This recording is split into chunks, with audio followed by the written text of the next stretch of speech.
গাজাগামী ত্রাণবাহী নৌবহরকে বাধা দেওয়ার চেষ্টা ইসরায়েলি যুদ্ধজাহাজের। বিস্তারিত দেখুন অগ্রযাত্রার ডেস্ক রিপোর্টে। ফিলিস্তিনের গাজার উদ্দেশ্যে রওনা হওয়া আন্তর্জাতিক ত্রাণবাহী নৌবহর গ্লোবাল সুমুদ ফ্লোটিলাকে বাধা দেওয়ার চেষ্টা করছে একটি ইসরায়েলি যুদ্ধজাহাজ। এই অভিযোগ জানিয়েছে ফ্লোটিলার আয়োজক কর্মকর্তারা। এদিকে ফ্লোটিলার নিরাপত্তা থেকে সরে দাঁড়িয়েছে ইতালি, খবর আনাদোলু এজেন্সির। ইসরায়েলি আগ্রাসনের কারণে গাজায় দুর্ভিক্ষ পরিস্থিতির সৃষ্টি হয়েছে।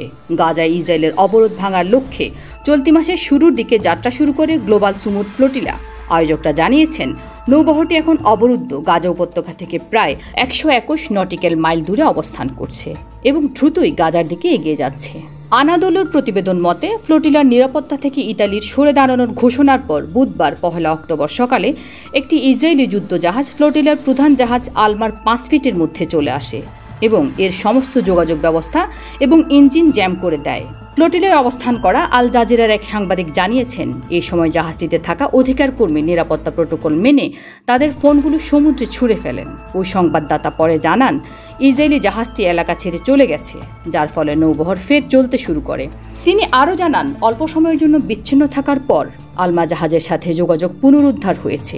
এই বহরে 50টিরও বেশি নৌযান রয়েছে।